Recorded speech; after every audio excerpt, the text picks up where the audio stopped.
አለው ማለት የሚችለው ማን ብቻ ነው? ማን ብቻ ነው? ከአዳማ ወደ አዲስ አበባ እየሄድኩ ነው፣ እግዚአብሔር ቢፈቅድ። ማን ቢፈቅድ? ከአዳማ ወደ ወለንጭት እየሄድኩ ነው፣ ወደ አሰላ እየሄድኩ ነው። ማን ቢፈቅድ? ወደ ዝዋይ እየሄድኩ ነው። ማን ቢፈቅድ? ማታ ተኝቼ ጠዋት እነሳለሁ። ማን ቢፈቅድ?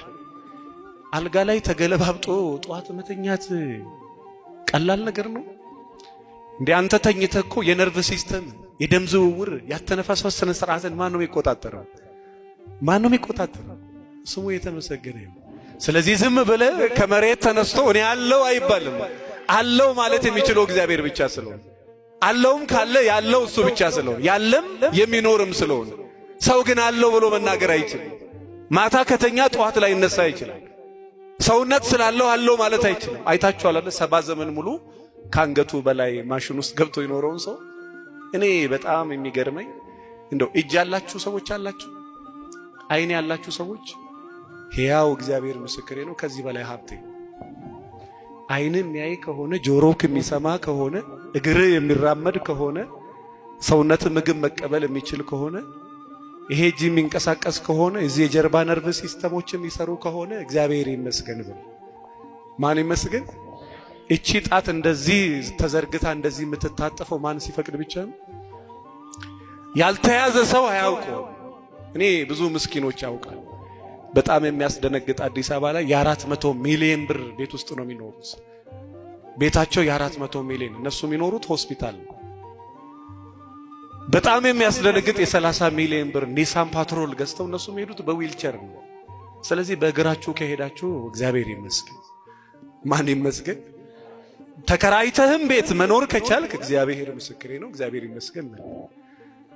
ህመም ራሱ ከተሰማችሁ ጨጓራም፣ ጉበትም፣ ካንሰርም፣ ደም ግፊትም ካለ እግዚአብሔር ይመስገን። ለምን? ህመሙ ራሱ የተሰማክ የስጋ ደዌ በሽታ ስለሌለብን ነው። ጤነኛ ካልሆንክ ህመሙ አይሰማህም። ህመሙ ራሱ እንዲሰማ ጤነኛ መሆን አለበት። ስለዚህ ማን ይመስገን?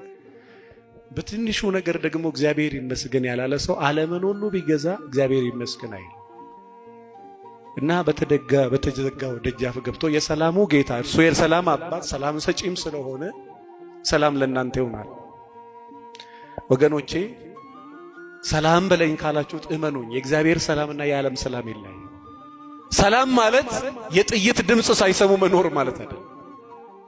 ጦርነት መካከል ሰላም ያላቸው ሰዎች አሉ። ምንም የሌለ ቦታ ላይ ደግሞ ሰላም የሌላቸው ሰዎች አሉ።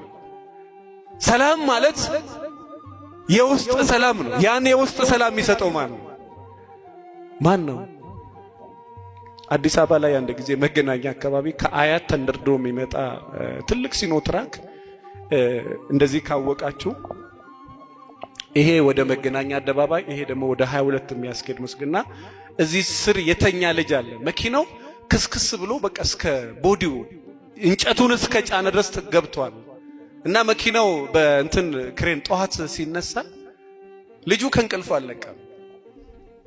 ፍሬን በጥሶ መኪናው ተጋይቶ ሹፌሩ ሞቶ ረዳቱ ሞቶ መኪናው ተከስክሶ እዛ ስር ልጅ ተኝቶ ነው። መኪናው ከተነሳ በኋላ ሞቷል ብለው እንደው ጨርቅ ራሱ እየደረቡ በኋላ ልጁ ከእንቅልፍ እንደሚነቃ ሰው አይኑን እየጠራረገ ነው። እዚህ መካከል እግዚአብሔር ይጠብቃል። ማን ይጠብቃል? ማን ይጠብቃል?